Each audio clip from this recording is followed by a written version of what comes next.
नमस्कार, मैं doctor Avadhendra Pratap Singh, Kalicharan PG college, Chowk Lucknow में सहायक आचार्य के पद पर कार्यरत हूँ। प्रिय विद्यार्थियों, आज बीएचडीसी 131 के अनिवार्य पाठ्यक्रम को यहाँ पर चर्चा करने के लिए मैं उपस्थित हुआ हूँ। बीए कार्यक्रम का अनिवार्य पाठ्यक्रम हिंदी साहित्य का इतिहास है। हिंदी साहित्य का इतिहास जैसा कि नाम से ही बहुत बृहद है और ये पूरा पाठ्यक्रम आप लोगों के अ, कार्यक्रम में ये 17 इकाइयों में व्यवस्थित है।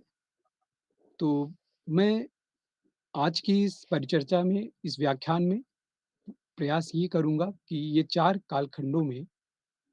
खंडों में आपका ये पूरा पाठ्यक्रम व्यवस्थित है। उनका एक सामान्य परिचय देंगे और उसके बाद खंड 1 के अंतर्गत जो इकाइयाँ हैं, आज की के व्याख्यान का मुख्य विषय खंड 1 की इकाइयों के अंतर्गत समेटने का प्रयत्न करेंगे। हिंदी साहित्य का इतिहास, ये पूरा बीए प्रथम वर्ष का पाठ्यक्रम है आपका। जैसा कि आप लोग जानते हैं कि साहित्य का जो इतिहास है, वो बहुत बृहद है और साहित्य देश-काल के भीतर जो जनता की स्थितियाँ हैं, आशा, निराशा, आकांक्षा और उनके व्यवहार का यथावत चित्रण करता है। यह एक तरह का समानांतर और सांस्कृतिक ऐतिहासिक दस्तावेज है। इसके माध्यम से हम यह जान पाते हैं कि किसी भी देश-काल विशेष में सत्ता व्यवस्था और राजनीति के इतर क्या कुछ घटित हो रहा होता है, ये उसका जीता जागता उदाहरण प्रस्तुत करता है। किसी भी समय का जो साहित्य है, उसकी जो प्रवृत्तियाँ हैं, वो स्थान विशेष के सामाजिक, आर्थिक, राजनीतिक और जन आकांक्षा के अंतर्द्वंद से निर्मित होता है। यही वह कारक हैं, जिनके परिवर्तन के साथ साहित्यिक रुझान में भी परिवर्तन दृष्टिगोचर होता है। प्रिय विद्यार्थियों, आज हमारे सामने हिंदी साहित्य के विकास और परिवर्तन का लगभग 1100 वर्षों का एक लंबा कालखंड है, जिसे जानने के लिए, समझने के लिए उसमें कि शिल्पगत क्या परिवर्तन हुआ, संवेदनात्मक और अ, रचनात्मक रूप में किस तरह से साहित्य हमारे सामने आता है, इसकी हम लोग चर्चा करेंगे। तो सर्वप्रथम मैं आपके संपूर्ण पाठ्यक्रम का एक सिंहावलोकन कराना चाहूँगा। हिंदी साहित्य के इतिहास को मुख्य रूप से खंड 1 खंड 1 को 3 इकाइयों के अंतर्गत विभक्त किया गया है और खंड 1 में मुख्य रूप से काल विभाजन इकाई 1 के अंतर्गत है और नामकरण। इसी तरह से इकाई 2 के अंतर्गत आदिकालीन काव्य धाराओं की चर्चा की गई है और इकाई 3 में भक्ति आंदोलन, परिस्थितियाँ और सामान्य विशेषताएँ हैं। इकाई 3 इकाइयों के अंतर्गत हिंदी साहित्य का आरंभ और विकास को समेटा गया है। इसी प्रकार खंड 2 में भी 4 इकाइयों के अंतर्गत इस भक्तिकालीन काव्य धारा को व्यवस्थित किया गया है। इसमें इकाई 1 के अंतर्गत संध काव्य धारा है, इकाई 2 के अंतर्गत सूफी काव्य धारा और इकाई 3 के अंतर्गत कृष्ण काव्य धारा और इसी तरह से इकाई 4 के अंतर्गत राम भक्ति काव्य धारा है। इन मुख्य रूप से 4 बिंदुओं के अंतर्गत भक्तिकालीन काव्य धारा का वर्णन किया गया है। इसी तरह से खंड 3 में रीति काव्य और आधुनिक साहित्य का आविर्भाव के विषय में बताया गया है। इसमें इकाई 8 रीति काव्य, परिस्थितियाँ और उनकी जो प्रवृत्तियाँ थीं, उस पर प्रकाश डाला गया है।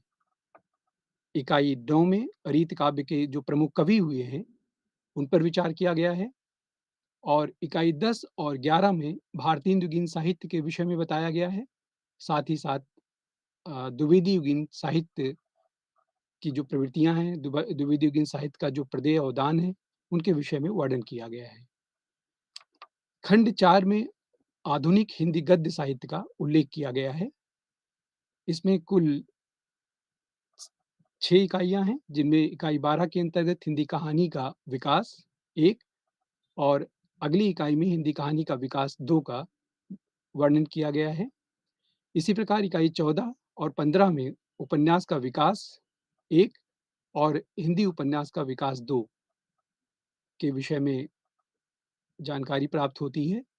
इसी तरह से इकाई 18, स 17 और 16 में हिंदी नाटक का विकास और हिंदी निबंध का विकास के विषय में विस्तार से बताया गया है। इस तरह से जो बीएचडी बीएचडीसी 131 कोड का पाठ्यक्रम है, उसे कुल 17 इकाइयों में व्यवस्थित किया गया है और इन 17 इकाइयों को 4 खंडों में बाँटा गया है। आज की जो हमारी परिचर्चा है, वो मुख्य रूप से हम कोशिश करेंगे कि हिंदी साहित्य का आरंभ एवं विकास पर हम अपना व्याख्यान केंद्रित करेंगे और हिंदी साहित्य का आरंभ और विकास इसमें कुल 3 इकाइयाँ हैं और इन 3 इकाइयों में मुख्य रूप से पहली जो इकाई है वो काल विभाजन और नामकरण की है, कि हिंदी साहित्य में काल विभाजन और नामकरण की आवश्यकता क्या है? काल विभाजन और नामकरण का आधार क्या है? हिंदी साहित्य के काल विभाजन की मुख्य समस्या क्या है? और काल विभाजन के अब तक हुए जो विभिन्न प्रयास हैं, उन पर विचार करेंगे। किसी भी साहित्य को समझने के लिए उसके काल विभाजन का निर्धारण होना आवश्यक है, इसमें कोई संदेह नहीं है। क्योंकि जब तक हम काल विभाजन सबसे जो सबसे बड़ा आधार ये है कि बिना काल विभाजन के हम उसका सुचारू रूप से अध्ययन नहीं कर सकते हैं। हम ये तय नहीं कर सकते हैं कि कौन-सा कवि किस प्रवृत्ति का है, किन प्रवृत्तियों से प्रभावित होकर उसकी रचनाएँ हमें दृष्टिगत होती हैं और अ, उसके बाद उस कालखंड विशेष का आखिर नामकरण क्या रखा जाए। तो इन सब बातों पर विचार करने के लिए उसका नामकरण और काल विभाजन होना आवश्यक है। वस्तुतः काल विभाजन अंतिम रूप से किसी भी प्रवृत्ति के उत्थान या पतन का द्योतक नहीं हो सकता है। ये बात सच है क्योंकि साहित्य में किसी भी प्रवृत्ति की शुरुआत हिंदी इतिहास के किसी खास बिंदु पर ना होकर अचानक नहीं होती है। ये कह पाना बहुत कठिन होता है कि कोई भी प्रवृत्ति ना तो अचानक उत्पन्न होती है और ना तो अचानक समाप्त होती है।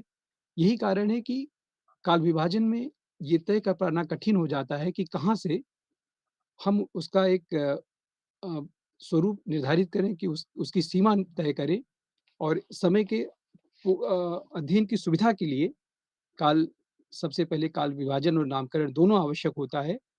अ, इसलिए काल विभाजन अलग-अलग तरह के साहित्यकारों ने, इतिहासकारों ने उसको अलग-अलग तरीके का अपना किया है। काल विभाजन की आवश्यकता इसीलिए इतिहास को सही ढंग से समझने के लिए ज़रूरी है। अध्ययन में एक व्यवस्था आती है, प्रवृत्तिगत परिवर्तन के कारणों के चलते ये पता चलता है कि कौन-सी प्रवृत्ति, कौन-सी विशेषताएँ किस साहित्य में कब रही हैं, इस पर इसके माध्यम से प्रकाश पड़ता है। बिना काल विभाजन के इतिहास व्यवस्थित और दिशाहीन होगा, इसलिए काल विभाजन आवश्यक है। काल विभाजन और नामकरण का कोई भी रूढ़ आधार नहीं हो सकता है। दूसरा ये भी सच उतना ही है और अलग-अलग समय में अलग-अलग स्थितियाँ निर्णायक होती हैं काल विभाजन के लिए। तो काल विभाजन के निर्धारण के लिए इसलिए काल विभाजन हर हाल में अ, उसका एक स्वरूप तभी तय हो पाता है जब उसका नामकरण और उसका काल विभाजन होता है। इसी तरह से हम लोग देखते हैं कि काल विभाजन का आधार क्या रखा जाए? काल विभाजन के आधार के रूप में कुछ साहित्यकार जैसे ऐतिहासिक काल विभाजन भी हो तो सकता है, जैसे आदिकाल हुआ, मध्यकाल हुआ और आधुनिक काल हुआ। तो ये ऐतिहासिक आधार पर इनका काल विभाजन किया है। इसी तरह से साहित्य में व्यक्ति विशेष के आधार पर भी कभी-कभी काल का निर्धारण या उसका नामकरण होता है। जैसे भारतेंदु युग हुआ, प्रसाद युग हुआ, प्रेमचंद युग हुआ। ये किसी साहित्यकार के पर केंद्रित इनका नामकरण और इनकी सीमाएँ या काल विभाजन इनका तय किया जाता है। इसी तरह से राष्ट्रीय, सामाजिक, सांस्कृतिक चेतना के आधार पर भी काल विभाजन और उनका नामकरण होता है। जैसे भक्ति काल हुआ, द्विवेदी भारतेंदु युग हुआ, द्विवेदी युग हुआ। तो इसी तरह से भक्ति काल और नवजागरण काल हुआ। साहित्यिक प्रवृत्ति के आधार पर भी रीतिकाल, छायावाद, प्रगतिवाद, प्रयोगवाद, नई कविता इत्यादि ये प्रवृत्तिगत आधार पर इनका निर्धारण किया जाता है। किंतु हिंदी साहित्य के काल विभाजन की जो समस्या है, वो ये है कि बहुत सारे साहित्यकार ये तय नहीं कर पाते हैं कि एक मत नहीं हो पाते हैं। जिस तरह से उदाहरण के तौर पर हम लोग बात करें कि डॉक्टर गियर्शन हिंदी साहित्य का प्रारंभ जो मानते हैं, उसी तरह आचार्य रामचंद्र शुक्ल का जो मानना है हिंदी साहित्य के इतिहास के तिथि को लेकर के वो भिन्नता है। कई साहित्यकारों को एकरूपता उनके काल विभाजन और नामकरण दोनों में नहीं मिलता है। कुछ लोग उस तिथि को बहुत पहले ले जाते हैं, कुछ लोग बहुत बाद में ले जाते हैं। इस तरह हम लोग देखते हैं कि हिंदी साहित्य के की जो काल विभाजन और नामकरण की सबसे बड़ी समस्या यही है कि उनमें मतैक नहीं है। अलग-अलग इतिहासकार अलग-अलग तरीके से उनको आत्मसात करते हैं, उन पर अपना दृष्टिकोण रखते हैं। तो काल विभाजन और नामकरण की प्रमुख समस्या के रूप में ये बात हमारे सामने आती है कि अ, कि उनमें एक मत नहीं है, एकरूपता नहीं है। तो इसी तरह से काल विभाजन में अब तक जो प्रयास हुए हैं काल विभाजन को लेकर के, अ, उस पर एक दृष्टावलोकन हम लोग कर सकते हैं, जिससे ये बात स्पष्ट हो सकती है कि काल विभाजन अ, की के विषय में जो प्रयास किया गया है और काल विभाजन की जो समस्याएँ या आधार या आवश्यकताएँ हैं, उनको किस रूप में प्रस्तुत किया गया है। हिंदी साहित्य का जो पहला इतिहास लिखा गया था, वो फ्रेंच भाषा में लिखा गया, गारसादा तासी के द्वारा। गारसादा तासी ने इस्तवार दाला लितरेतुर एंदुई हिंदुस्तानी नाम से हिंदी साहित्य का पहला इतिहास लिखा। इसका प्रकाशन 1839 में पहले भाग का हुआ, दूसरे भाग का प्रकाशन 1847 ईस्वी में हुआ और इसी तरह से इसका जो दूसरा संस्करण प्रकाशित हुआ, वो 1871 में हुआ। हम इस इसमें करीब 738 कवियों को गारसादा तासी ने सम्मिलित किया था और इन इन कवियों में हिंदी के केवल 72 कवि ऐसे थे जो हिंदी के थे, शेष सभी उर्दू के कवि थे। इसमें काल विभाजन का कोई प्रयास नहीं किया गया।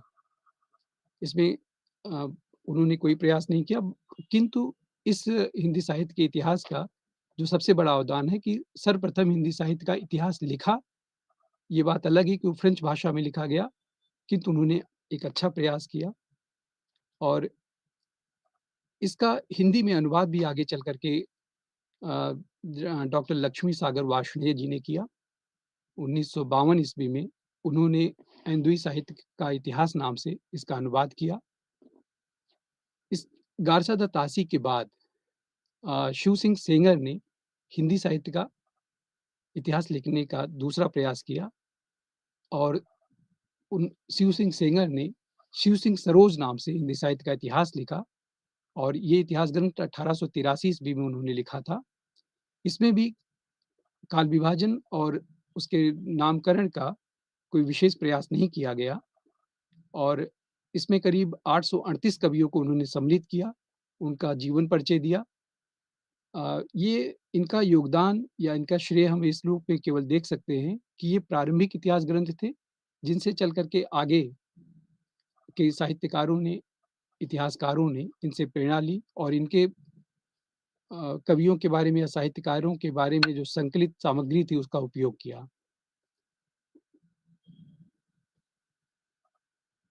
शिव सिंह सेंगर के बाद डॉक्टर जॉर्ज ग्रियर्सन पहले ऐसे साहित्यकार हैं, जिन्होंने हिंदी साहित्य का अ, काल विभाजन का पहला प्रयास किया।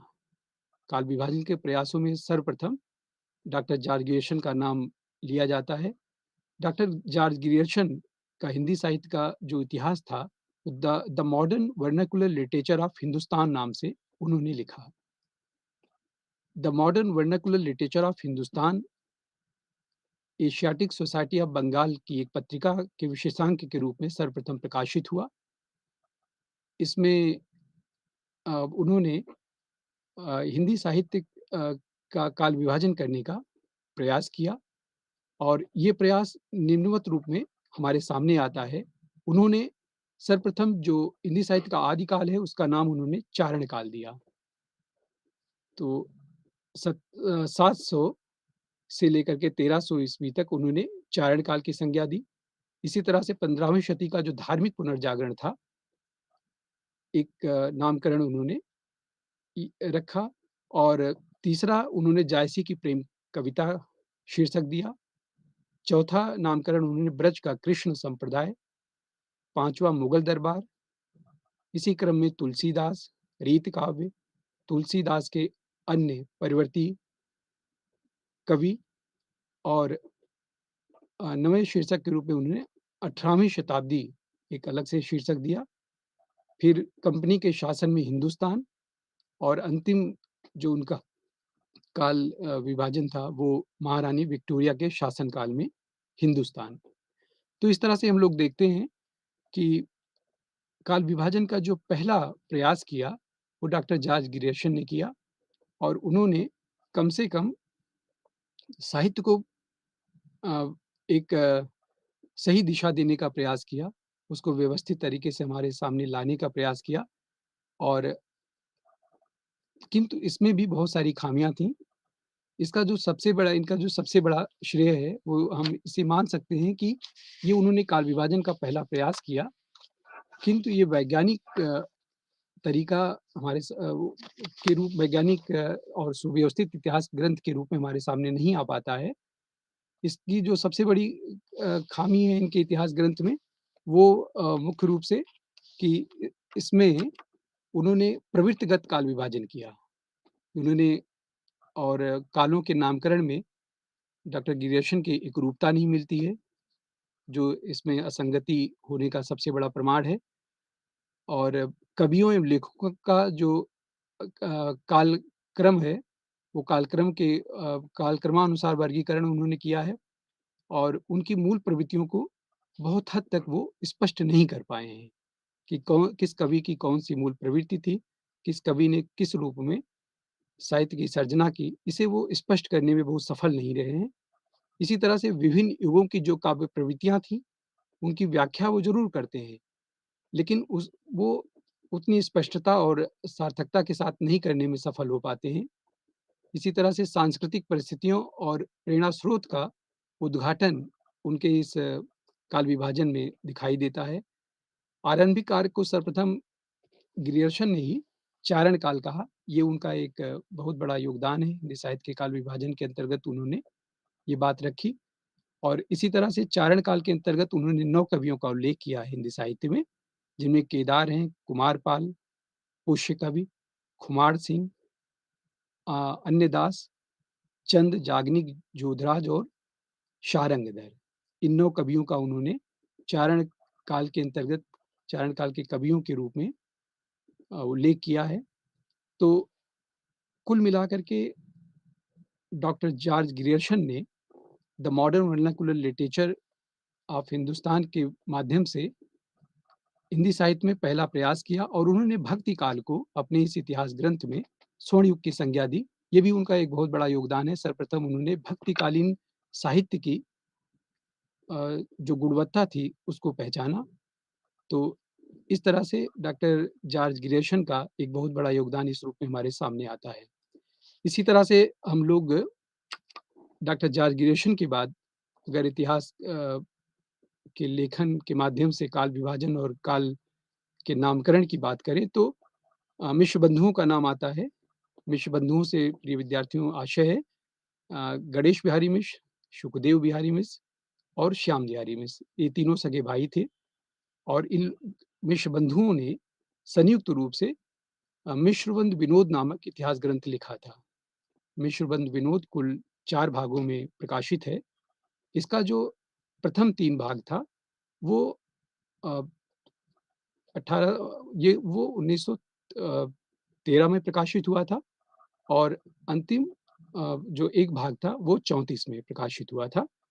मिश्रबंधु विनोद ने अपना काल विभाजन इस रूप में किया है उन्होंने जो चारण काल था ग्रियर्सन का, उसे प्रारंभिक काल की संज्ञा दी और प्रारंभिक काल उसे कहते हुए उन्होंने उसको भी 2 उपशीर्षकों के अंतर्गत बाँटा।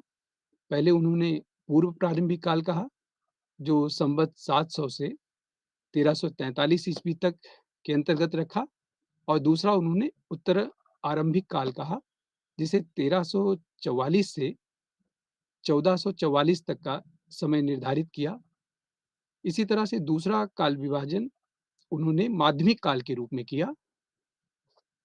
माध्यमिक काल और इस माध्यमिक काल को भी उन्होंने 2 उप शीर्षकों के अंतर्गत व्यवस्थित किया, पूर्व प्रारंभिक काल और प्रौढ़ माध्यमिक काल। पूर्व प्रारंभिक काल के अंतर्गत उन्होंने उसकी समय सीमा 1445 से 1560 तक संवत तक निर्धारित की और प्रौढ़ माध्यमिक काल को उन्होंने 1561 संवत से 1660 विक्रम संवत तक रखा। तीसरा काल विभाजन उनका था अलंकृत काल और इसको भी उन्होंने विश्व बंधुओं ने पूर्व अलंकृत काल कहा और उत्तर अलंकृत काल कहा। पूर्व अलंकृत काल 1681 से लेकर के 1700 संवत तक उन्होंने पूर्व अलंकृत काल माना और उत्तर अलंकृत काल को उन्होंने 1791 से 1889 तक रखा। इसी तरह उनका जो चौथा काल विभाजन था वो परिवर्तन काल के रूप में किया। परिवर्तन काल की जो समय सीमा विश्व बंधुओं ने निर्धारित की वो 1890 से 1924 विक्रम संवत तक तय किया और अंतिम काल विभाजन का शीर्षक उनका था वर्तमान काल और वर्तमान काल को उन्होंने संवत 1936 से वर्तमान तक माना। तो इस तरह से विश्व बंधुओं का ये दूसरा प्रयास था काल विभाजन का, जिसमें हम ये कह सकते हैं कि ये डॉक्टर जॉर्ज ग्रियर्सन के काल विभाजन से अधिक प्रौढ़ था और नाम इसके बावजूद भी इसमें वैज्ञानिकता का पूर्णतः अभाव था और बहुत व्यवस्थित इसे भी हम काल विभाजन नहीं कह सकते हैं। किंतु प्रारंभिक रूप में अगर दोनों इतिहासकारों के काल विभाजन और नामकरण पर प्रकाश डालें, तो निश्चित रूप से सराहनीय और प्रशंसनीय कार्य इन दोनों साहित्यकारों का रहा है। इसी तरह मिश्र बंधु के बाद जो सर्वाधिक व्यवस्थित काल विभाजन और नामकरण का स्वरूप हमारे सामने आता है, वो आचार्य रामचंद्र शुक्ल जी का आता है। आचार्य रामचंद्र शुक्ल के अनुसार काल विभाजन और नामकरण उन्होंने अ अ, आदिकाल और वीरगाथा काल, रीत काल और गद्य काल या आधुनिक काल के रूप में किया। आचार्य रामचंद्र शुक्ल का जो हिंदी साहित्य का इतिहास था, उसमें उन्होंने नामकरण और काल विभाजन का एक व्यवस्थित प्रयास किया, बहुत वैज्ञानिक आधार पर प्रयास किया और वो इतना व्यवस्थित और सराहनीय प्रयास था कि ज़्यादातर आगे के इतिहासकारों ने उन्हीं का अनुकरण किया। आचार्य रामचंद्र शुक्ल का जो हिंदी साहित्य का इतिहास था, वो सन 1929 ईस्वी में सर्वप्रथम प्रकाशित हुआ, हिंदी साहित्य का विकास के शीर्षक के रूप में। काशी नागरी प्रचारिणी सभा अ, में हिंदी शब्द सागर प्रकाशित हो रहा था। उसकी भूमिका के रूप में उन्होंने जो हिंदी साहित्य का इतिहास लिखा था, वही आगे चल कर के परिवर्धित और परिष्कृत कर कर के उन्होंने प्रकाशित किया। तो सन 1929 में हिंदी शब्द सागर की भूमिका के रूप में उनका ये जो हिंदी साहित्य का इतिहास था, उसमें उन्होंने नामकरण और काल विभाजन दोनों का बहुत ही व्यवस्थित और उम्दा प्रयास किया अ, और जिसे चल कर के आगे के सारे साहित्यकारों ने माना। उन्होंने चारण काल या प्रारंभिक काल को अ, वीरगाथा काल कहा। आदिकाल से उनका कोई विरोध नहीं था। अंततः उन्होंने आदिकाल को ही सर्वसम्मत से अपनी स्वीकृति दी, लेकिन एक नया नाम उन्होंने वीरगाथा काल कहा। इसी तरह से पूर्व मध्य काल को आचार्य रामचंद्र शुक्ल ने भक्ति काल नाम दिया और अ, उत्तर मध्य काल को उन्होंने रीत काल कहा और आधुनिक काल को गद्य काल की संज्ञा दी। इसकी समय सीमा भी उन्होंने निर्धारित की। संवत 1050 से 1375 तक का समय आदिकाल के अंतर्गत रखा। संवत 1375 से 1700 तक के समय को उन्होंने पूर्व मध्यकाल कहा और 1700 से 1900 तक के समय को उन्होंने रीतकाल की संज्ञा दी और 1900 से 1900 संवत 1900 से और अब तक या 1984 तक का जो समय है, उसे उन्होंने गद्य काल के अंतर्गत रखा। आचार्य रामचंद्र शुक्ल जी का यह काल विभाजन सबसे सुदृढ़, स्थायी, वैज्ञानिक और आगे के इतिहासकारों के लिए इतिहास लिखने का एक बहुत बड़ा आधार बना और उनका ये जो नामकरण था और जो काल निर्धारण था, इसको उन्होंने 12 ग्रंथों के आधार पर, जो उस समय उन्हें उपलब्ध हो पाया था, उसके आधार पर इसका नामकरण उन्होंने किया। उनके 12 ग्रंथों में सबसे पहले विजयपाल रासो की बात आती है।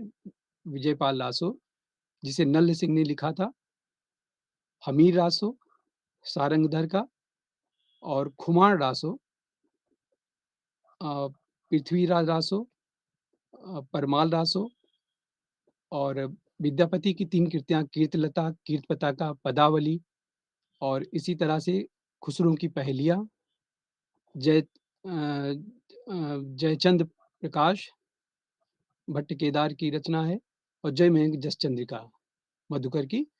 अ, इन ग्रंथों के आधार पर उन्होंने हिंदी साहित्य के काल विभाजन का अ, प्रयास किया और सबसे पहले उन्होंने पहले काल को इसी आधार पे वीरगाथा काल कहा।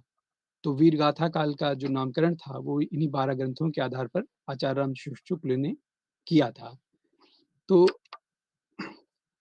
आचार्य रामचंद्र शुक्ल के काल विभाजन के बाद हिंदी में एक एक नई परंपरा की शुरुआत हुई और आगे के ज़्यादातर साहित्यकारों ने इतिहास लेखन में उनका अनुकरण किया।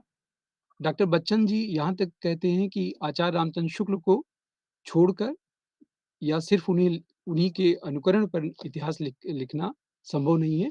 यानी कि उनको छोड़ कर के भी इतिहास नहीं लिखा जा सकता है और पूरी तरह से उन्हीं का अनुसरण करते हुए भी लिखना उतना उपयुक्त नहीं है। तो इसमें कोई संदेह नहीं है कि काल विभाजन और नामकरण के रूप में हिंदी साहित्य का जो स्वरूप आचार्य रामचंद्र शुक्ल ने निर्धारित किया, वो बहुत वैज्ञानिक और हर तरह से अ, सटीक है। इसी तरह से डॉक्टर रामकुमार वर्मा ने भी काल विभाजन और उसकी समय सीमा निर्धारित करने की कोशिश की। डॉक्टर रामकुमार वर्मा के अनुसार संवत 750 से 1000 संवत तक का समय उन्होंने संधिकाल के रूप में बताया और संवत 1000 से 1375 विक्रम संवत तक उन्होंने चारण काल नाम दिया और संवत 1375 से 1700 तक के समय को डॉक्टर रामकुमार वर्मा ने भक्ति काल कहा और संवत 1700 से 1900 तक के समय को उन्होंने रीत काल नाम दिया और अंतिम काल विभाजन उनका आधुनिक काल के रूप में था। संवत 1900 से आगे उन्होंने आधुनिक काल की संज्ञा दी। डॉक्टर रामकुमार वर्मा के आगे गणपत चंद्र गुप्त ने भी काल विभाजन किया। डॉक्टर गणपत चंद्र गुप्त के अनुसार सन 1184 से लेकर 1350 तक आदिकाल और पूर्व मध्यकाल, उत्तर मध्यकाल और आधुनिक काल, ये 4 नामकरण डॉक्टर गणपत चंद्र गुप्त ने दिया और समय के रूप में उन्होंने अ, आधुनिक काल को सन 1857 से अब तक के अंतर्गत रखा और उत्तर मध्यकाल को 1600 से 1857 ईस्वी के मध्य रखा और सन 1350 से 1600 तक के समय को उन्होंने पूर्व मध्यकाल के अंतर्गत व्यवस्थित किया। गणपत चंद्र गुप्त के काल विभाजन के बाद जो और व्यवस्थित तरीके से हमारे सामने काल विभाजन का स्वरूप आता है, वो डॉक्टर नगेंद्र द्वारा जो संपादित ग्रंथ है हिंदी साहित्य का इतिहास, उसके अंतर्गत किया गया। डॉक्टर नगेंद्र ने आदिकाल को 7वीं शती के मध्य से 14वीं शती के मध्य तक माना और भक्ति काल को उन्होंने 14वीं शती के मध्य से 17वीं शती के मध्य तक निर्धारित किया। इसी तरह से रीत काल को उन्होंने 17वीं शती के मध्य से 19वीं शती के मध्य तक बताया और आधुनिक काल को उन्होंने 19वीं शती के मध्य से अब तक के बीच में रखा। तो उसके बाद आधुनिक काल के बाद उन्होंने पुनर्जागरण काल या भारतीय युग, जिसे 1857 से 1900 तक के बीच में रखा। फिर उसके आगे वो जो जागरण सुधार काल की संज्ञा देते हैं या द्विवेदी युग, जिसे 1900 से 1918 के मध्य माना गया। और फिर छायावाद को उन्होंने सन 1918 से 1938 ईस्वी के मध्य रखा। छायावादोत्तर काल में प्रगत प्रयोग काल को 1938 से लेकर के 1953 ईस्वी तक डॉक्टर नगेंद्र द्वारा संपादित हिंदी साहित्य के इतिहास ग्रंथ में रखा गया है और उसके आगे के कालखंड को वो नवलेखन काल की संज्ञा देकर समाप्त करते हैं। तो इस तरह से डॉक्टर नगेंद्र द्वारा संपादित हिंदी साहित्य के इतिहास ग्रंथ में काल विभाजन का जो स्वरूप निकल कर सामने आता है, उसमें कहीं न कहीं जो पूर्ववर्ती इतिहासकार हैं, उनके आधार पर बहुत कुछ उनसे सीखते हुए, उनका अनुसरण करते हुए, इन्होंने हिंदी साहित्य के इतिहास में काल विभाजन और नामकरण की व्यवस्था देने का प्रयास किया। इसी तरह से डॉक्टर बच्चन सिंह ने भी काल विभाजन अपनी हिंदी साहित्य के दूसरे इतिहास में किया है। उनका इतिहास ग्रंथ है हिंदी साहित्य का दूसरा इतिहास। उसमें उन्होंने काल विभाजन का जो पहला काल विभाजन किया, वो अपभ्रंश काल के रूप में किया, फिर भक्ति काल के रूप में, रीत काल और आधुनिक काल के रूप में किया। भक्ति काल को उन्होंने सन 1400 से 1650 ईस्वी तक माना है और रीत काल को 1650 ईस्वी से 1857 ईस्वी तक माना है। इसी तरह से आधुनिक काल को उन्होंने सन 1857 ईस्वी से लेकर के अब तक के समय को इसके अंतर्गत रखा है, डॉक्टर बच्चन सिंह के द्वारा। तो इस तरह से जो काल विभाजन का अ प्रकारांतर से एक जो प्रयास हमारे सामने आता है, उसमें हम देखते हैं कि इन सारे इतिहास ग्रंथों में आचार्य रामचंद्र शुक्ल के बाद जो इतिहास ग्रंथ लिखे गए, कहीं न कहीं उनसे प्रेरित होकर के और उनके इतिहास ग्रंथ को ध्यान में रख कर के अन्य इतिहासकारों ने रखा। तो ये तो हिंदी साहित्य के इतिहास के काल विभाजन का स्वरूप था और इसी तरह से आदिकाल के अ, जो नामकरण को लेकर के या हिंदी साहित्य के अ, चारों कालखंडों में किस कालखंड का क्या नाम नाम रखना उपयुक्त होगा, इस पर अन्य साहित्यकारों ने विचार किया है। हम देखते हैं कि सबसे ज़्यादा जो विवादित कालखंड रहा है या सबसे ज़्यादा जिस खंड के नामकरण को लेकर के साहित्यकारों के मध्य अत्यधिक भेद रहा है, वो आदिकाल है। आदिकाल चूँकि हिंदी साहित्य का प्रारंभिक काल था और हिंदी साहित्य के 1100 वर्षों की इस विशाल अ, समय समय को एक जगह समेटना और फिर उसको व्यवस्थित करके अलग-अलग काल विभाजनों में या नामकरणों में रखना एक चुनौती भरा कार्य था। इस संदर्भ में आदिकाल के नामकरण को लेकर के विद्वानों के बीच में बहुत मतभेद रहा है। सबसे पहले आदिकाल की ही अगर बात करें, तो आदिकाल को डॉक्टर जॉर्ज ग्रेशम ने अपनी हिंदी साहित्य का जो उन्होंने the modern vernacular literature of Hindustan इतिहास ग्रंथ लिखा था, उसमें उन्होंने चारण काल कहा था।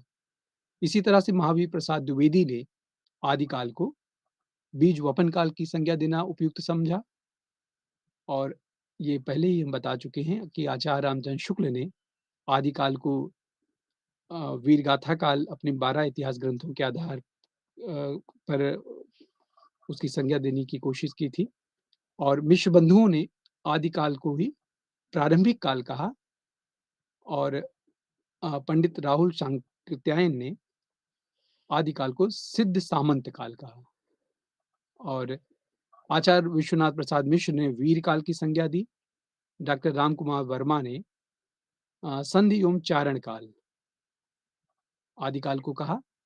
अ, आचार्य हजारी प्रसाद द्विवेदी आदिकाल को आदिकाल कहने का सर्वप्रथम श्रेय उनको ही जाता है। आचार्य हजारी प्रसाद द्विवेदी ने हिंदी साहित्य की भूमिका, हिंदी साहित्य का उद्भव और विकास और हिंदी साहित्य का आदिकाल।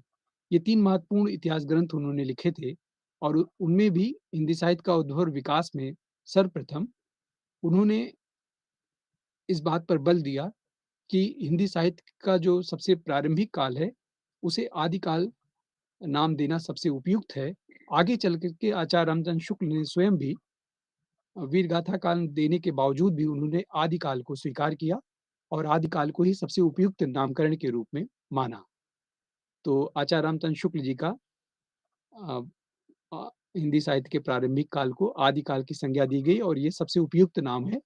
इसी तरह से सुमन राजे ने आधार काल कहा और डॉक्टर धीरेन्द्र वर्मा ने अपभ्रंश काल की संज्ञा दी।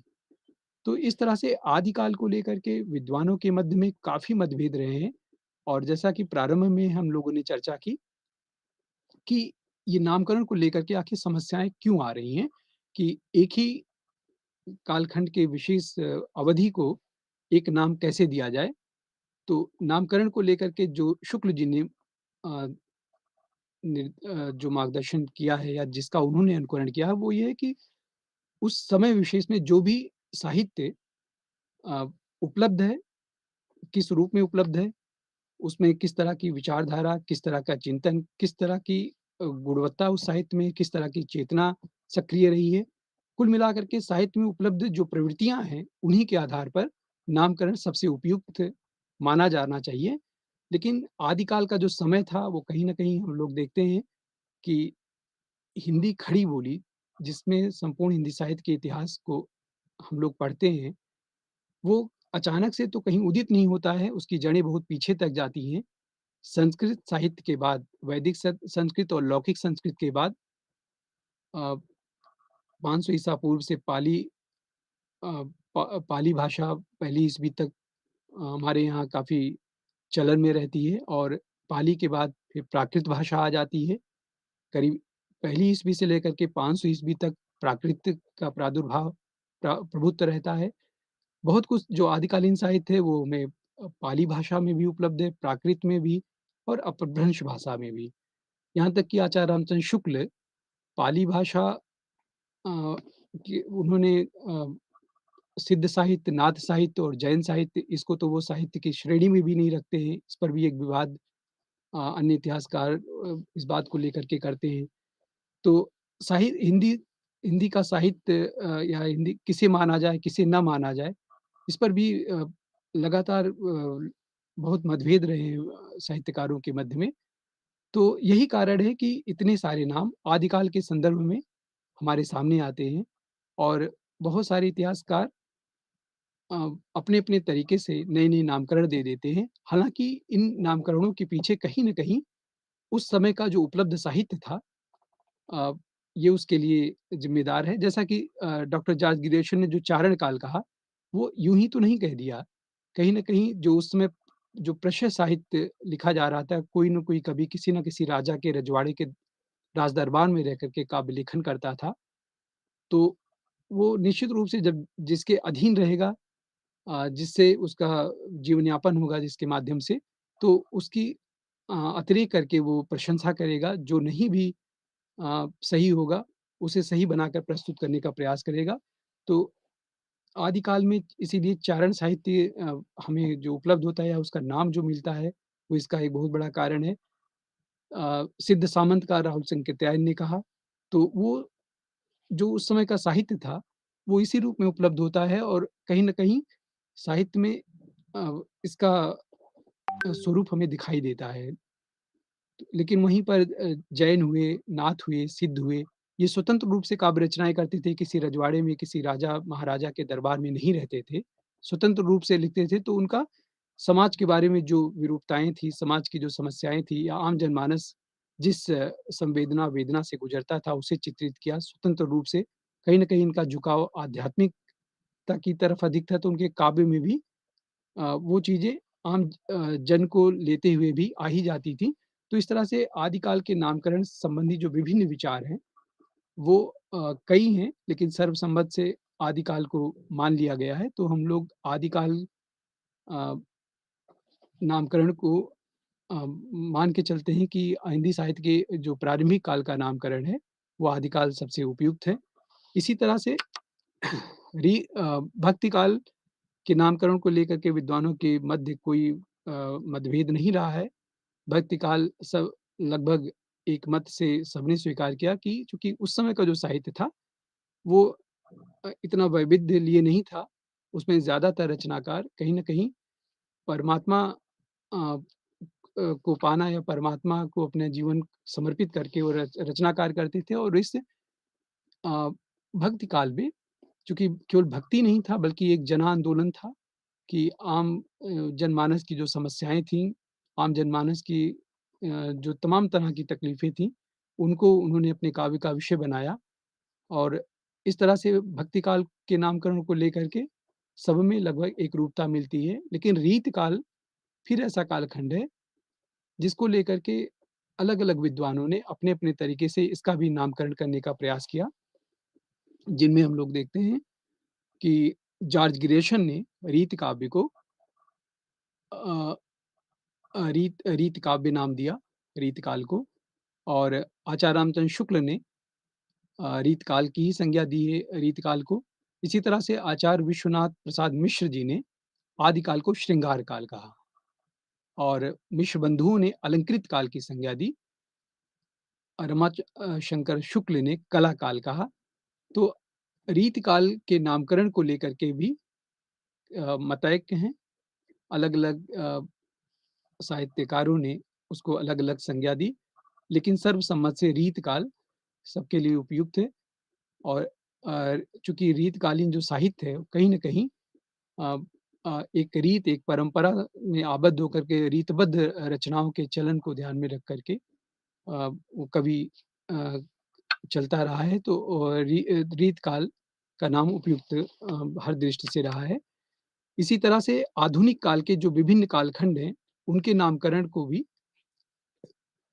अ, उनका भी नामकरण किया गया। लेकिन उनके नामों को लेकर के कोई विभिन्न मत नहीं आए जिनमें हम लोग देखते हैं कि हिंदी आधुनिक कालखंड का जो पहला नामकरण है, वो भारतेंदु युग है। भारतेंदु युग इसे अधिक से अधिक पुनर्जागरण काल की भी संज्ञा दी जाती है। भारतेंदु युग का समय भारतेंदु का जन्म चूँकि 1850 में हुआ था, तो कुछ साहित्यकार 1850 से 1900 तक के समय को भारतेंदु युग के रूप में मानते हैं और कुछ 1857 से 1900 तक के समय को भारतेंदु युग की संज्ञा देते हैं। तो इस तरह से भारतेंदु युग और भारतेंदु युग के बाद द्विवेदी युग, जिसे जागरण सुधार काल भी कहते हैं और द्विवेदी युग की जो समय सीमा है, वो सन 1900 से 1918 ईस्वी तक द्विवेदी युग रहा है, जिसमें 1903 में सरस्वती पत्रिका के माध्यम से जिस तरह से महावीर प्रसाद द्विवेदी जी ने साहित्य को एक नई दिशा दी, साहित्य कारों को, रचनाकारों को, कवियों को स्वयं उनकी रचनाओं का परिष्करण करके और साहित्य को काफ़ी उन्नतशील बनाया। उनके इस योगदान को देखते हुए ही दूसरे कालखंड आधुनिक काल के द्विवेदी युग उन्हीं के नाम पर पड़ा और भारतीय युग भी भारतेंदु जी के नाम से पड़ा। इसके बाद छायावाद, झरना के प्रकाशन से ही छायावाद का प्रारंभ मान लिया जाता है। सन 1918 से लेकर 1936 तक के समय को हिंदी साहित्य में छायावाद की संज्ञा दी गई है।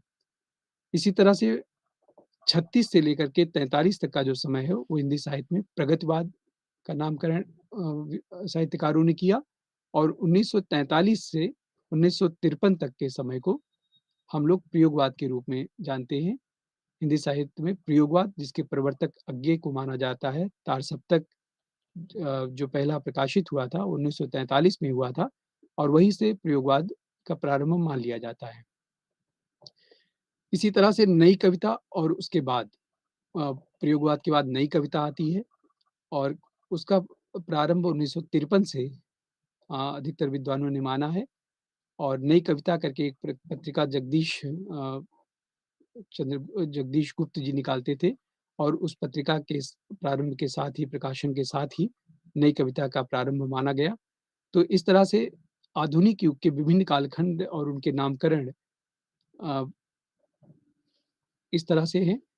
तो इसी तरह से हम लोग देखते हैं कि हिंदी साहित्य के काल विभाजन और नामकरण को लेकर के विभिन्न विद्वानों के मध्य विभिन्न तरह के मत रहे हैं और निष्कर्ष रूप में हम कह सकते हैं कि आज जो स्वरूप बन कर के हिंदी साहित्य का हमारे सामने आता है, नामकरण हो या काल विभाजन हो, वो व्यवस्थित रूप में है और हमारे विद्यार्थियों को इस रूप में काल विभाजन को देखना है। मानक के रूप में आचार्य रामचंद्र शुक्ल द्वारा जो काल विभाजन और नामकरण है, उसे हम लोग अपने अध्ययन में रखें और साथ ही साथ आलोचनात्मक दृष्टि से अन्य इतिहासकारों ने क्या कुछ कहा है, उस पर विचार विचार करके उसका विश्लेषण कर लें और अ, इन सब के बारे में अपनी एक स्पष्ट अवधारणा रखें।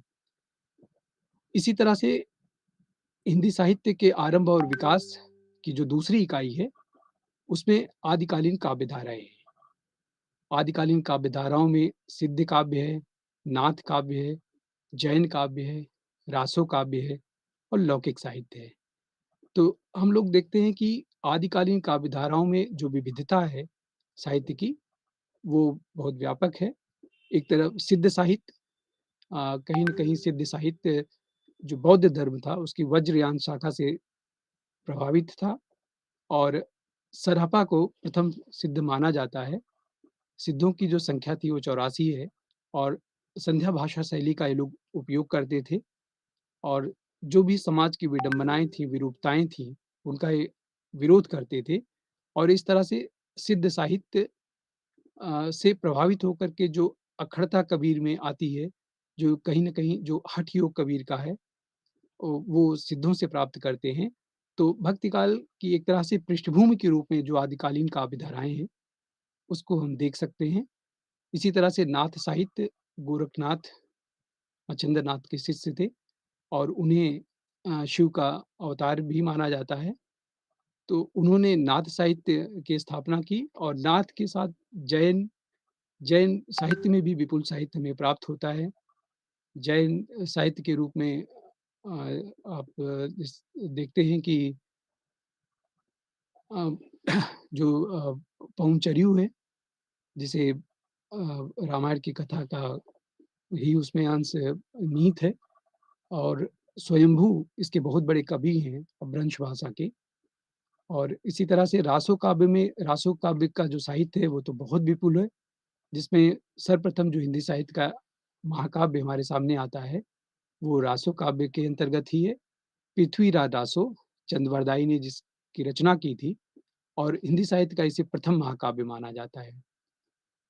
तो रासो काव्य के अंतर्गत ही आदिकाल के अंतर्गत ही जहाँ एक तरफ अमीर खुसरो खड़ी बोली में काव्य रचना कर रहे होते हैं और खड़ी बोली के अमीर खुसरो पहले कवि भी बनते हैं, उनका वास्तविक नाम अबुल हसन था और अ अ, उन्होंने पहेलियाँ लिखी और अ, खालिक बारी उनकी विशिष्ट रचना है, गज़लें हैं, 2 सुखने हैं, तो इस तरह से उनकी जो उपलब्ध रचनाएँ हैं, उनके माध्यम से खड़ी बोली में गज़ल लिखना या कविता लिखना, इसका प्रारंभ, इसका जो श्रेय है, वो अमीर खुसरो को जाता है और इसी तरह से ढोला मारू रादुआ करके जो लौकिक साहित्य भी हमें अ, समृद्धशाली रूप में आदिकाल में प्राप्त होता है। तो आदिकालीन काव्य धाराओं में सिद्ध सिद्ध काव्य, नाथ काव्य, जैन और रासो लौकिक साहित्य इत्यादि के रूप में काव्य की विविध धाराएँ उस समय सक्रिय रहती हैं। अ, इसी तरह से भक्ति आंदोलन तीसरी इकाई के रूप में परिस्थितियाँ और उनकी जो सामान्य विशेषताएँ हैं, इसमें भक्ति का उद्भव अ किस रूप में हुआ, उसका अर्थ या स्वरूप क्या है? भक्ति आंदोलन संबंधी जो विभिन्न परिस्थितियाँ थी हमारे यहाँ की, वो चाहे सामाजिक हों, राजनीतिक हों, आर्थिक हों, धार्मिक हों, सांस्कृतिक हों या साहित्यिक हों, अ, इन पर विचार इस इकाई के अंतर्गत किया गया है। भक्ति काव्य की जो प्रमुख विशेषताएँ रही हैं, उनमें ईश्वर के प्रति उत्कट प्रेम की भावना हमें दृष्टिगत होती है। जितने भी भक्तिकालीन कवि हैं, उनकी कविताओं में ईश्वर के प्रति अटूट आस्था है और ये आस्था उनकी हर रचना में दृष्टिगत होती है। सर्वप्रथम भक्ति हमारे यहाँ 14वीं शताब्दी तक अ, उत्पन्न होती है। इसके पहले वो दक्षिण भारत में थी, जिसे उत्तर भारत में लाने का श्रेय रामानंद जी को जाता है और रामानंद रामानुजाचार्य के शिष्य थे, जिन्होंने समाज की विडंबनाओं का, समाज में जो कुप्रथाएँ थीं, समाज में जो ऊँच-नीच का भेदभाव था, उसका पुरज़ोर विरोध किया। कबीर उन्हीं के शिष्य रहे हैं। अ, इसके अलावा गुरु महिमा का वर्णन, भक्तकालीन साहित्य की जो सर्वाधिक विशेषता है, वो गुरु महिमा का वर्णन है। गुरु गोविंद दोनों खड़े, काके लागूं पाँव। कबीरदास ग की कविताओं में, उनके दोहों में गुरु की महिमा का जिस तरह बखान किया गया है, वो बिल्कुल परमात्मा के समतुल्य अपने गुरु को स्थान देते हैं और उन्हीं का कहीं न कहीं अनुसरण करते हुए संत कवियों अ, अधिकतर संत कवियों ने गुरु की महिमा का वर्णन इस रूप में किया। नाम स्मरण की प्रधानता रही है वक़्तकालीन साहित्य में, नाम की महिमा का अ, स्मरण पर बल दिया है। साथ ही साथ शास्त्र ज्ञान की जो अनावश्यकता थी, अ, उसको बताने का प्रयास किया है कि केवल शास्त्र के ज्ञान से ही कोई विद्वान नहीं हो जाता है, कोई महान नहीं हो जाता है। तो इसलिए वो निरर्थक है अगर वो चीज़ें हमारे आचरण में नहीं है, हमारे व्यवहार में नहीं है, हमारी संवेदना और प्रवृत्तियों में नहीं है। इसी तरह से अहंकार का त्याग और लोक जीवन से जुड़ाव, ये भी भक्तकालीन काव्य की प्रमुख विशेषताओं में है। इस कालखंड के जो भी कवि हैं, वो लगभग इस बात का बराबर इस पर बल देते रहते हैं कि अहंकार का त्याग करना या जो अ, अपनी जो लोक जीवन की चीज़ें हैं या आम जनमानस है, उससे जुड़ाव हमारा किस रूप में है, इस पर बल देते हैं। संपूर्ण जो भक्त साहित्य है, वो मुख्य रूप से निर्गुण काव्य और सगुण काव्य में विभक्त है। निर्गुण काव्य के अंतर्गत संत काव्य धारा और सगुण काव्य धारा की बात होती है। इसी तरह से अ अ, निर्गुण काव्य में को भी संत काव्य और सूफी काव्य धारा में विभक्त करते हैं और सगुण काव्य को राम भक्ति धारा और कृष्ण भक्ति धारा में व्यवस्थित किया गया है। संत काव्य के जो प्रवर्तक कवि माने जाते हैं, वो कबीरदास हैं। उसी तरह से सूफी काव्य धारा के अ मुल्ला दाऊद, जो प्रथम सूफी कवि के रूप में हमारे सामने आते हैं। तो इस तरह से 2 प्रमुख प्रवृत्तियों में भी कहीं न कहीं उसमें निचले स्तर पर विभेद दिखाई देता है और इसी तरह से सगुण काव्य धारा में राम भक्ति शाखा और कृष्ण भक्ति शाखा। तो राम भक्ति शाखा के सबसे बड़े कवि तुलसीदास जी हैं और और उसके बाद कृष्ण काव्य धारा के प्रवर्तक कवि के रूप में सूरदास जी का नाम लिया जाता है। तो इस तरह से जो संपूर्ण भक्ति काल है, वो इन 2 प्रवृत्तियों में विभक्ति दिखाई देता है, निर्गुण और सगुण और उसके अंतर्गत अ अ, आपका संत साहित्य और सूफी काव्य धारा और उधर कृष्ण और राम काव्य धारा समृद्ध रूप में हमारे सामने आता है। तो भक्ति ये संपूर्ण रूप से खंड 1 के अंतर्गत हम इन हिंदी साहित्य के इतिहास में इनका अध्ययन करते हैं, इन पर विचार करते हैं और कहीं न कहीं से ये जो अ, भक्तिकालीन साहित्य है, उसका हिंदी साहित्य में बहुत बड़ा योगदान है। यही कारण है कि इसे हिंदी साहित्य का स्वर्ण युग कहा जाता है। तो अ, भक्ति आंदोलन और उसकी जो परिस्थितियाँ हैं, उसकी जो विशेषताएँ हैं, वो इस रूप में हैं और आदिकाल और भक्तिकाल, तो इनका क्रमबद्ध रूप में हम लोग विकास और इनकी परिणति इस रूप में देखते हैं। तो साहित्य के तौर पर भक्ति कालीन जो आंदोलन था, वो इसी रूप में आगे बढ़ा और उसमें कबीर की रचनाओं के रूप में अ, काफ़ी कुछ हमें हमारे सामने आता है और भक्ति काल के जितने भी कवि रहे हैं, उन सबका विशेष रूप से ये योगदान रहा है। आचार्य रामचंद्र शुक्ल ने इसी नाते कहा था कि जो साहित्य है, वो कहीं न कहीं जनता की चित्तवृत्तियों के माध्यम से प्रकट होता है, वो हमारे सामने आता है और इस तरह से भक्तिकालीन जो साहित्य है उसकी विभिन्न जो प्रवृत्तियाँ हैं, जो प्रकृति है, वो इस तरह से आता है। इसमें सूफ़ी कवियों में कुतुबन हुए, मुल्ला दाऊद हुए, मंझन हुए, जायसी हुए। अ, इनमें चंदायन महाकाव्य जो सूफ़ी काव्य का प्रथम महाकाव्य माना जाता है और मन मला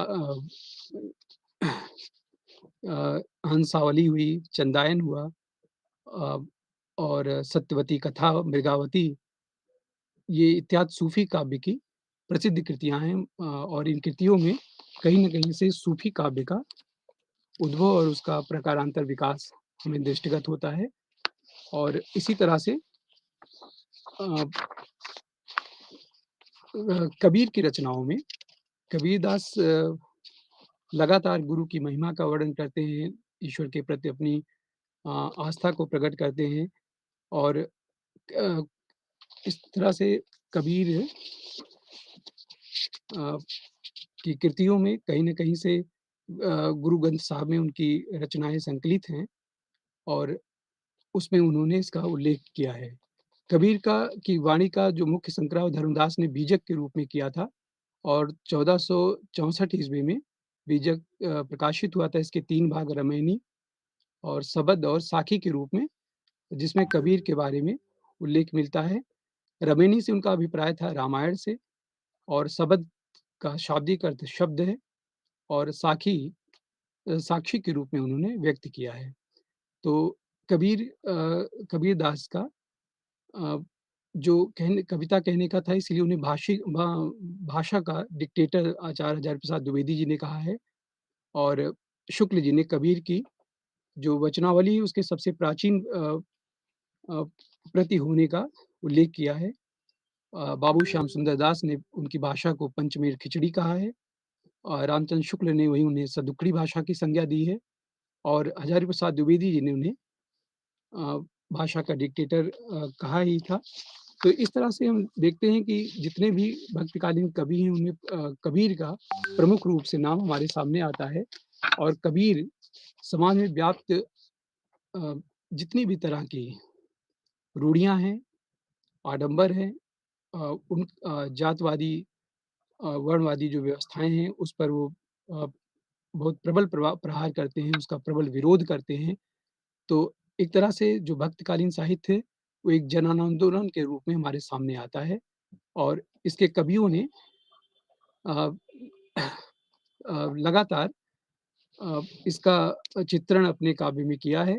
इसी के तदनंतर रैदास का नाम लिया जाता है और रैदास कबीर के बाद रैदास हुए, गुरु नानक हुए और इसमें कई सारे पंथ भी हमें इस कालखंड में दिखाई देते हैं। जैसे कबीर पंथ हुआ, सिख हुआ, उदासी उदासी पंथ हुआ या बाबा लाल जी, बावरी, सत्यनामी इत्यादि जो पंथ भी चले। तो संपूर्ण रूप से जो भक्तिकालीन साहित्य है, वो हमें इस रूप में दिखाई देता है। कहने का आशय यह है कि खंड 1 के अंतर्गत अ, हमने देखा कि एक तरफ आदिकालीन साहित्य है जो 1050 से प्रारंभ होकर के 1375 तक के मध्य चलता है और इसमें अ, आपके परमाल रासो हुए, चंद बरदाई हुए परमाल रासो के लेखक जगनीक हुए या विजयपाल रासो हुए, तो दलपत विजय, तो इन सारे रचनाकारों का हम लोगों ने अध्ययन किया। उसी क्रम में काव्य की कई सारी धाराएँ जैन के रूप में जैन साहित्य, नाथ साहित्य, सिद्ध साहित्य के रूप में हमारे सामने आती हैं और इसी क्रम में भक्तिकालीन साहित्य का स्वरूप हमें दिखाई देता है। तो अ, हमने खंड 1 के अंतर्गत मुख्य रूप से आदिकालीन साहित्य के काल विभाजन और नामकरण का आज अपने अध्यापन का केंद्र विषय बनाया और दूसरा जो प्रमुख अ काव्य का स्वरूप था उस पर चर्चा की, जिनमें सिद्ध, नाथ, जैन और लौकिक साहित्य का प्रारूप आता है। इसी तरह से भक्ति काल में किस तरह से भक्ति काल का दक्षिण भारत में उदय होता है और उसका उत्तर भारत में रामानंद जी उसे उत्तर भारत में ले आते हैं और अ, इस पर अध्ययन किया। अब खंड अपने इस पहले व्याख्यान में मुख्य रूप से हम लोगों ने आदिकाल पर चर्चा की और अपने द्वितीय व्याख्यान में अब हम आगे का क्रम करेंगे। इसी के साथ बहुत-बहुत धन्यवाद। नमस्कार आपको।